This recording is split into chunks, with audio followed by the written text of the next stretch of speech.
The invisible disability. I think you use your deafness sometimes, Nick once said. He was with Danielle, the young woman who had shunned Ben earlier in the year. Both stood at my door as I sat on the floor covered with sketches of landscapes suggestive of the human form. On my wall was a recent painting that had become my favorite, a girl emerging from an ice cave pointing a gun at the viewer.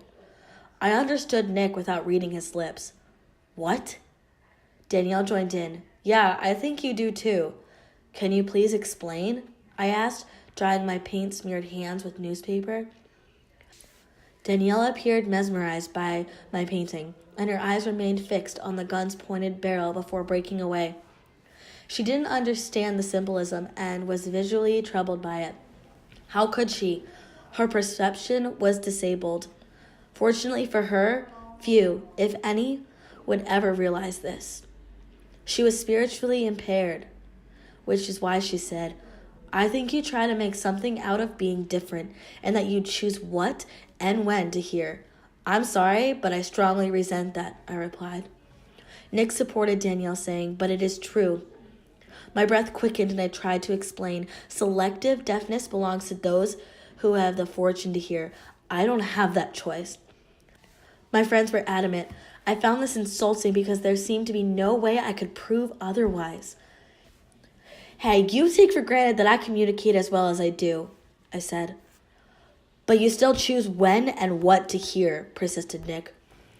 You expect me to talk freely if I've not heard you is because I have not registered what you were saying. Deafness is what it is, an inability to hear. I must make an effort to hear. If anything, I've selective hearing. Danielle and Nick remained unconvinced.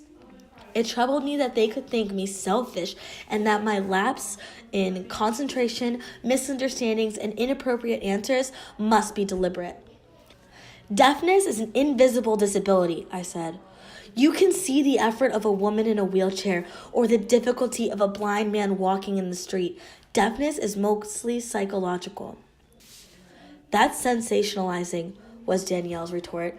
Sensationalizing? You are trying to make yourself special. I am not. I am dealing with real issues, not imaginary ones. I forgot whatever inhabitations I reserved for her. Think about it.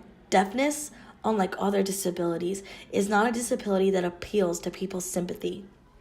Please explain, was Danielle's tart response. Drawn into the battle of wills, I summoned my thoughts as clearly as I could. Your hostility. Can't you see how threatening this is? Can't you see the fear that I'm going to miss out and be alone? I pleaded. My voice lost clarity in a parched throat. Tears threatened. I'm sorry, Paul, but I can't believe you. She was holding a gun to me, cold, on the snow. Why? Why couldn't my friends understand what I was saying? I wasn't asking for pity, but acceptance. I tried to bargain.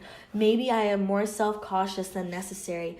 How can I not be when hearing aids and different speech are the advertisement of a disability? But you are not disabled, said Nick. Maybe I am, or maybe I've been in denial. Danielle scoffed with an incredulous look. Denial? Yes, that is not unusual for a person with a disability. It has helped me operate better as a normal person. You're doing it again, exclaimed Danielle. Doing what? I protested. I'm explaining how I feel. Trying to make yourself out as different. I can't win.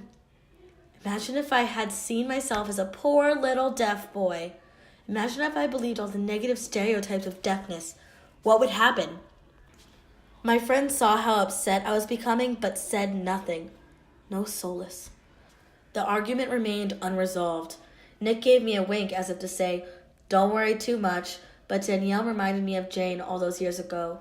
Her eyes conveyed a piteous expression that read, you're gonna have to sort this out soon. Why did I have to? Why don't you work it out for yourself? Your life's too easy. Danielle left, but Nick remained. That's a cool painting, he said, referring to the gun-toting girl emerging of the snow cave. I don't understand it, but I like it. If only you knew. I had to come out of the closet, as it were, as a deaf person.